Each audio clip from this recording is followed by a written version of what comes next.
Thank you very much, and thanks for giving up your time this afternoon so I can have a chat with you. It's been a busy week, and therefore it's very nice to be here with you, and I'm really looking forward. I think I'm going to come round from table to table. But I wanted to talk to you because I wanted to have the opportunity to say that I know that whatever's going on in the world, and it's volatile out there in the world at the moment, and whatever's going in the turmoil of politics, there's been quite a lot of that going on in the last few days, I know that for you and for millions of people, what matters most is the cost of living. Actually paying the bills, getting through, improving living standards, public services that work. These are the things that matter hugely for people. They're the things that we were charged with changing when we won the election. And I know that's what matters most, from personal experience. When I was growing up, we didn't have enough money to pay our bills. And I know what it feels like to sit around the kitchen table worrying about the fact that you can't make ends meet. And that's what people are doing across the country. And our job is to change that. But I also know it's the most important issue that we must focus on, because I know what I'm fighting for and who I'm fighting for. I've got the most working class cabinet in the history of this country sitting around my cabinet table. And I'm really proud of that. Really proud of what they bring to the table. Their personal journeys to get there. Their experiences. But it is utter nonsense to suggest that that means everybody gets a fair chance in life. Utter nonsense. I feel very strongly about this. I'm in that cabinet as Prime Minister, having come from a working class background, to be Prime Minister of this country. But that's the exception. That is not the rule. Even within my own family. My brother, who died last year, he had difficulties learning when he was growing up. He spent his adult life wandering from job to job in virtual poverty. This system, this political system, didn't work for him. And there are millions of people in the same boat. Children in poverty. Young people who don't get the opportunities they deserve. Millions of people held back because of a system that doesn't work for them, who are not given the dignity, the respect, the chance that they deserve. And I'm fighting for them. I am their Prime Minister, and this is their government. And I will never give up on that fight. There are some people in recent days who say the Labour government should have a different fight, a fight with itself, instead of a fight for the millions of people who need us to fight for them. And I say to them, I will never walk away from the mandate I was given to change this country. I will never walk away from the people that I am charged with fighting for. And I will never walk away from the country that I love. And that is the country who I truly believe we are.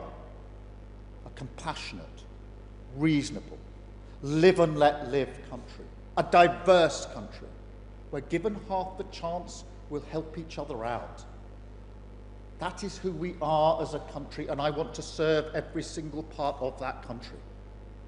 The country that I love. The fight coming up in politics, the real fight, is not in the Labour Party. It's with the right-wing politics that challenges that. The politics of reform. The politics of divide, divide, divide. Grievance, grievance, grievance. That will tear our country apart.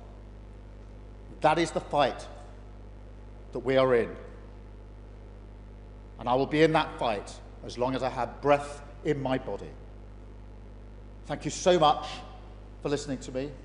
I'm now looking forward to to a nice cup of tea. Thank you very much. Thank you.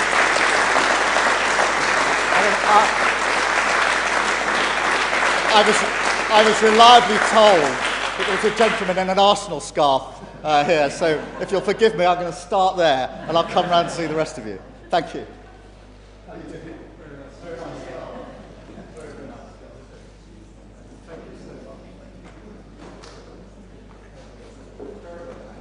I think there was some people had questions for me, so should we take some questions? Or I should actually say, any contributions, because it doesn't have to be a question. You're entitled to tell me what you think. But let's start with you, because you've also got great judgment. Affordable rail. Yeah. We've frozen the rail fares this year. What's next? What's coming forward? Well, so rail, really, really important, because what we've tried to do is take a number of measures that tackle the cost of living. So measures like energy bills, where we're taking £150 off the bill, free childcare, free school meals, free breakfast clubs. But a lot of people travel, particularly from here, will travel and have season tickets to get to work and back. So what we've done is, for the first time in 30 years, is to freeze rail fares, to keep a cap on them, to make sure that people have more money in their pockets. So that's why we've done what we've done with rail fares. And it's really important these things ladder up. Each one is not a silver bullet, but if you take all of the measures, and of course the minimum wages are going up as well, it means people have more money in their pocket to go back to that central concern of how they make ends meet, how they get on in life. Let's have another question or contribution or comment. Thank you. My question's about energy bills, and this winter I've been pleased to notice that my fuel bill hasn't been as high because it's been damp as it is today, and it hasn't been as cold.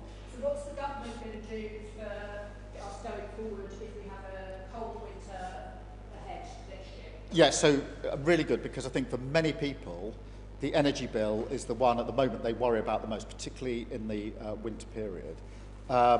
And so what we're doing is, in April, we're taking £150 off the energy bills for every single household. So £150 off the bill. For those 6 million who are the sort of poorer households in the country, we've already taken 150 off. So for them, there's both elements of this, which is really important. I should say there's another element of this, and that is what's going on internationally, because the conflict in Ukraine doubled your energy bills. So Ukraine isn't some distant conflict where it's a battle between right and wrong, which it is, and we stand with the Ukraine.